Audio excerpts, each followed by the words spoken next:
नमस्कार दोस्तों, जो भी हमें यूट्यूब पर देख रहे हैं वो मैंने डिस्क्रिप्शन में अपने नंबर दे रखे हैं, वो मेरे नंबर सेव कर लें।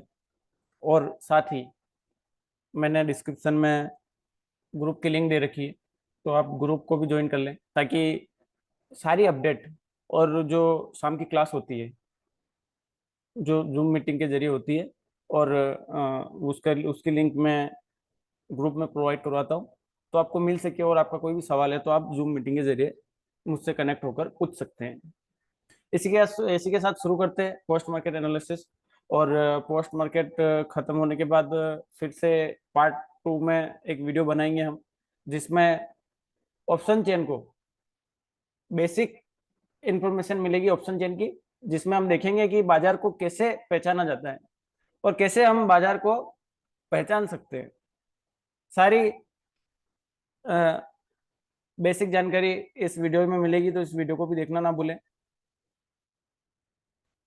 तो शुरू करते हैं। सुबह मॉर्निंग में 9:15 से हिस्टोरिकल देखकर और हिस्टोरिकल के जरिए हम बाजार को देखने का प्रयास करते हैं कि बाजार में हमें क्या क्या दिखाई दे रहा था। तो हमने शुरू मॉर्निंग में 9:15 का डाटा देखा। 9:15 के डाटा में हमें ये दिखाई दिया कि सपोर्ट हमारा 22,300 पर है और रेजिस्टेंस हमारा 22,600 पर है। ठीक है, अब हमें यहाँ पर क्या देखना होता है, और 9:15 के डाटा में हमें ये देखना होता है कि सपोर्ट स्ट्रॉन्ग है या नहीं और रेजिस्टेंस स्ट्रॉन्ग है या नहीं। तो हमने 9:15 के डाटा में देखा कि resist support weak toward bottom है, जिसे हम आम भाषा में कहें तो नीचे की तरफ कमजोर, और रेजिस्टेंस विक टुवर्ड टॉप है, जिसे हम आम भाषा में कहें तो ऊपर की तरफ कमजोर। ऐसी कंडीशन में सपोर्ट रेजिस्टेंस दोनों कमजोर हो तो चार्ट ऑफ एक्यूरेसी 1.0 का यह सिनेरियो 8 नंबर बन जाता है। और 8 नंबर सिनेरियो में हम कोई भी ट्रेड नहीं लेते। जिनको चार्ट ऑफ एक्यूरेसी 1.0 पता नहीं है उनको समय लगेगा, धीरे धीरे धीरे धीरे सब समझ में आ जाएगा। हम भी बात करेंगे, चार्ट ऑफ एक्यूरेसी की भी क्लास होगी, तब हम चार्ट ऑफ एक्यूरेसी 1.0 भी समझाएंगे, चार्ट ऑफ एक्यूरेसी 2.0 भी समझाएंगे। ठीक है, अब यहाँ पर 8 नंबर सिनेरियो हमने देख लिया कि 8 नंबर सिनेरियो 9:15 पर बन रहा है। तो ऐसी कंडीशन में हम ट्रेड नहीं लेंगे, सिर्फ वॉच करेंगे जब तक कोई सिनेरियो चेंज नहीं हो जाए। तो 9:16 पर गए हम। तो 9:16 पर हमने देखा कि जहां सपोर्ट विक टुवर्ड टॉप था वहां से शिफ्ट हो गया, और शिफ्ट होने के बाद अगेन विक टुवर्ड बॉटम हो गया।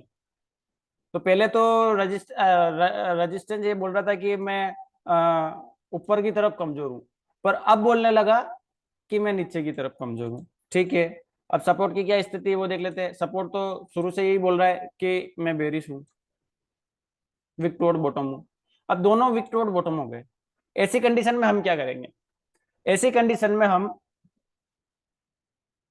अपना एक टॉप ढूंढेंगे, और टॉप पर बाजार मिले तो हम वहां से एक पुट की बिकवाली बाइंग कर सकते हैं, और पुट की बाइंग करके उस ट्रेड के साथ चल सकते हैं। पर हमें टॉप चाहिए होगा, बिना टॉप के तो हम बाइंग नहीं कर सकते हैं। बिना टॉप या बॉटम के बीच में से तो हम खरीदारी या बिकवाली कर ही नहीं सकते। ठीक है, तो हमने क्या किया, फिर यहाँ से हमने टॉप का इंतजार किया। टॉप का इंतजार किया। अब टॉप कहाँ है? अभी फिलहाल का टॉप तो ये दिखाई दे रहा है हमें। जो सेफ ट्रेडर है वो यहाँ से ले सकते हैं, या फिर जो रिस्की ट्रेडर है वो यहाँ से ले सकते हैं, और सेफ ट्रेडर 650 से भी ले सकते हैं। तो दो सिचुएशन, दो कंडीशन हमें मिल गई। पर बाजार अगर 650 तक आएगा, जो अभी 332 चल रहा है, तो लगभग 300 पॉइंट बाजार अगर ऊपर आ गया तो सिनेरियो सारे चेंज हो जाएंगे। कुछ ना कुछ कंडीशन तो ऐसी बना देगा जो हमें बिकवाली करने नहीं देगा। पर फिर भी हमें इंतजार करना है, धैर्य रखना है, पेशेंस रखना है। पेशेंस से ही सारा काम होता है। फिर हमने देखा अगेन 9:17 के डाटा में, 9:19 के डाटा में, कि रेजिस्टेंस फिर से 22,500 पर विक्टोर बॉटम हो गया। अब टॉप कहाँ आ गया बाजार का? अब टॉप आ गया ये रिस्की ट्रेडर यहाँ से बाइंग कर सकते हैं, सेफ ट्रेडर यहाँ से बाइंग कर सकते हैं। पर अभी भी बहुत ही दूर है, अभी भी लगभग आप देख लीजिए कि 200 पॉइंट लगभग दूर है रेजिस्टेंस टॉप इसका। तो जब तक टॉप नहीं आए तब तक हमें धैर्य और धैर्य के साथ इंतजार रखना है। हमने इंतजार किया,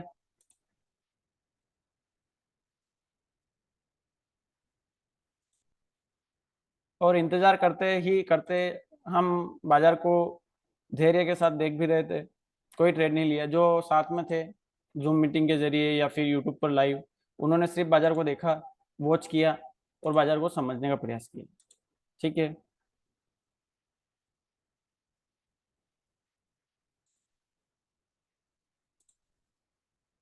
आगे चलते हैं और बाजार को समझने का प्रयास करते हैं।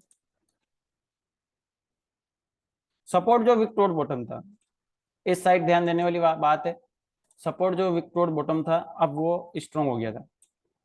ऐसी कंडीशन में क्या होता है कि अगर सपोर्ट विक्टोर टॉप होकर स्ट्रॉन्ग हो जाए, ऐसी कंडीशन में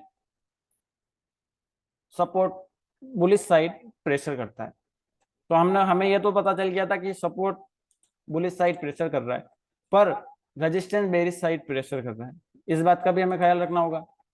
ठीक है, हम फिर भी एक पुट का ट्रेड ले सकते हैं, पर टॉप आए तो धीरे धीरे थोड़ा मैं बाजार को 10-15 तक ले चलता हूँ, तो 10-15 तक हमें ये बात क्लियर हो जाए।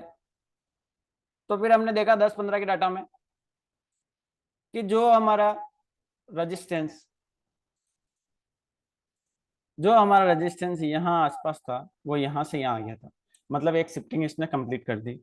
इस शिफ्टिंग के केस में बाजार बेरिश है और दूसरी अगली शिफ्टिंग करने को बाजार तैयार है। ठीक है, पर फिर भी हम टॉप का इंतजार करेंगे। और टॉप कहाँ है? रिस्की ट्रेडर यहाँ से ले सकते हैं और सेफ ट्रेडर यहाँ से ले सकते हैं। ठीक है, अब धीरे धीरे आगे बढ़ते हैं और चलते हैं 10:30 के आसपास,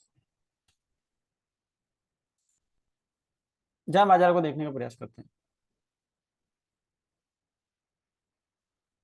हम इस चीज को देख रहे थे, जो भी लाइव में होंगे उनको पता होगा कि यहाँ से शिफ्टिंग करके फिर यहाँ शिफ्ट हो रहा है बाजार। तो ऐसी कंडीशन में डबल शिफ्टिंग कहते हैं और इसको एक ब्लड बात का सिनेरियो माना जाता है। और ब्लड बात के सिनेरियो केस में बाजार का बॉटम कहाँ है इसे ढूंढना भी बहुत मुश्किल हो जाता है। और टॉप अगर हमें अच्छी तरह से, अगर यहाँ पर अगर रेजिस्टेंस शिफ्ट हो जाता है तो फिर हम यहाँ से एक ट्रेड भुना सकते हैं। तो हमने इंतजार किया, इंतजार करते ही हमें लगभग 10:40 के आसपास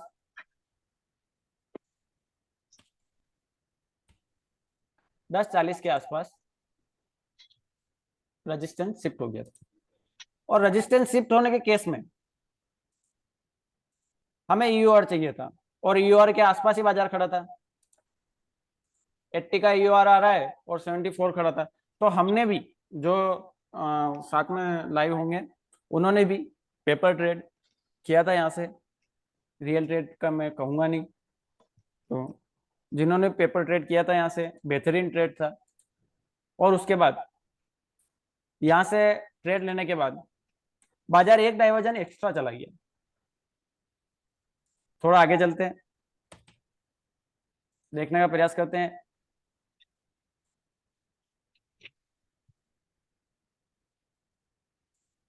बाजार एक डाइवर्जन एक्स्ट्रा चला गया, लगभग EOR+1 की वैल्यू ये आ रही थी, पर हमें पता था कि बाजार बेरिश है और ऐसी कंडीशन में डरना नहीं होता है। वैसे 22 मार्च का डाटा देख लीजिए, 22 मार्च के दिन भी बाजार 2 स्ट्राइक प्राइस मतलब EOR+2 चला गया था। पर ऐसी कंडीशन में हमने क्या किया कि यहाँ पर जो वैल्यू आ रही थी 20, तो 20 के आसपास से हमने खरीदारी करी यहाँ से, और इसका एसएल लगाया हमने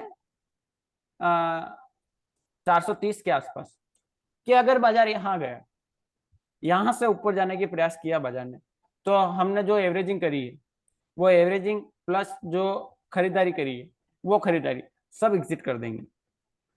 ये ऐसे लगा के हम बाजार को वॉच कर रहे थे। बाजार को वॉच किया। बाजार को वॉच करने का कारण क्या है? क्योंकि जहां से सपोर्ट रेजिस्टेंस आया है वहां की परसेंटेज डिक्रीज हो रही थी, और कहीं ऐसी परसेंटेज हमें नहीं दिखाई दे रही थी जहां इंक्रीज हो सके। ये 74% जरूर थी, पर 74% से कुछ नहीं होता है, 97% है ये।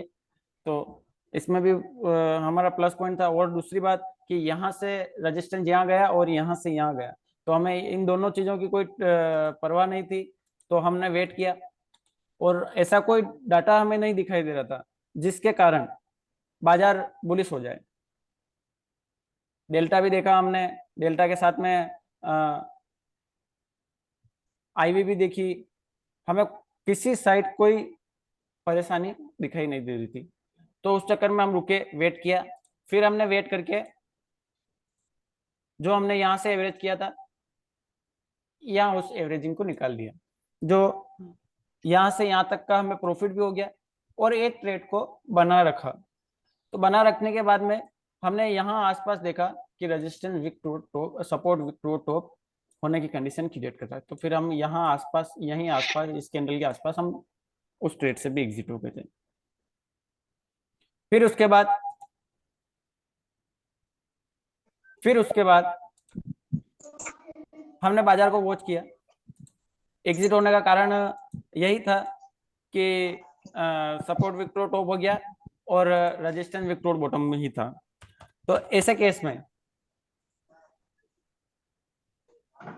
ये परसेंटेज आप देख सकते हो, ये परसेंटेज धीरे धीरे इंक्रीज होने लगी थी, 72% हो गई थी, और 72% होने के बाद धीरे धीरे धीरे धीरे धीरे और इंक्रीज हो ही रही थी। तो हम इस बात को समझ गए थे कि ये अगर सपोर्ट विक्टोर टॉप हो गया तो ये 8 नंबर सिनेरियो, 9 नंबर सिनेरियो बन जाएगा। और 9 नंबर सिनेरियो के में हम कोई भी ट्रेड नहीं लेते हैं। तो हमें ये देखिए, support victor top, resistance victor bottom, ये आपको टॉप जरूर दिखाई दे रहा होगा रेजिस्टेंस पर, यहाँ से यहाँ शिफ्ट हुआ है, इस बात का ख्याल आपको रखना है। तो ऐसे केस में हम कोई भी ट्रेड नहीं लेते हैं। तो हमने जो ट्रेड ले रखा था चार्ट ऑफ एक्यूरेसी 1.0 के हिसाब से, उस ट्रेड को एग्जिट करना था। 9 नंबर सिनेरियो बन चुका था, तो हम उस ट्रेड से भी एग्जिट हो गए। उस ट्रेड से एग्जिट होने के बाद बाजार में ये सिनेरियो लगभग बना ही रहा।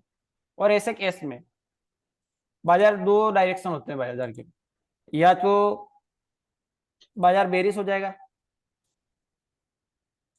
या बाजार बुलिश हो जाएगा। और दोनों कंडीशन में हमें ये पता नहीं होता है कि किस साइड बाजार जाएगा, और ऐसी कंडीशन में हम कोई भी ट्रेड में रुकते नहीं हैं, उससे एग्जिट हो ही जाते हैं।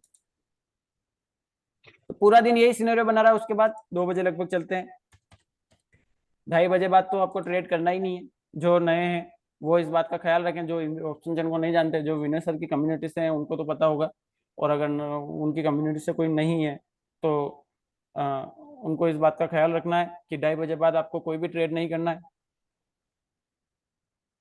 तो 2:30 बजे तक यही सिनेरियो बना रहा, और हमने लगभग 1 बजे मैं बोल के भी गया था कि अगर यही सिनेरियो बना रहा तो बाजार कहीं नहीं जाएगा, आसपास ही ऊपर नीचे होकर अटक जाएगा।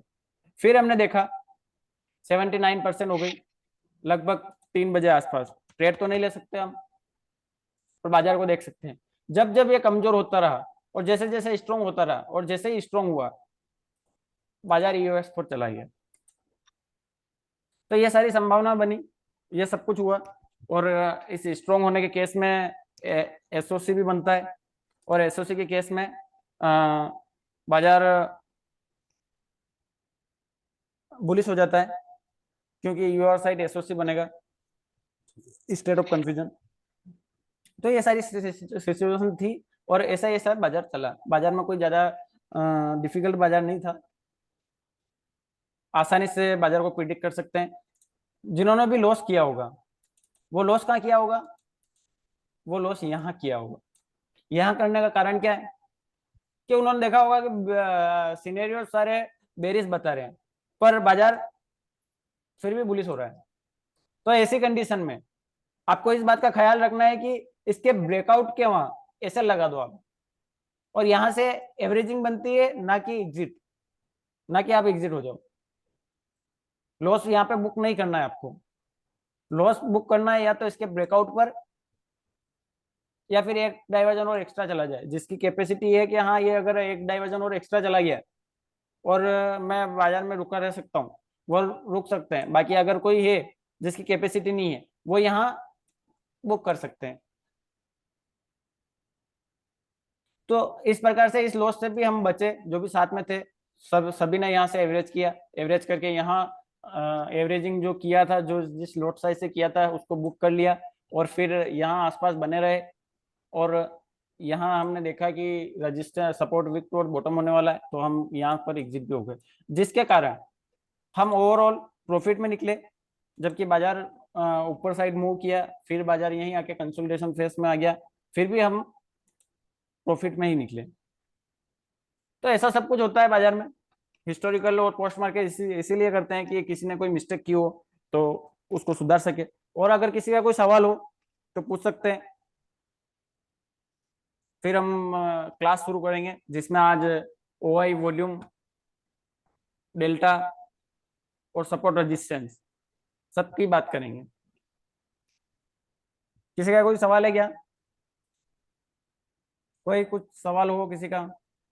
कोई बाजार में ऐसा ट्रैप हुआ हो? नहीं है ना? ठीक है। तो जो भी यूट्यूब पर देख रहे हैं, ये पोस्ट मार्केट एनालाइज था, ये पूरा कंप्लीट हो चुका है। इसके बाद हम क्लास शुरू करेंगे, और क्लास का भी वीडियो आपके पास आ जाएगा।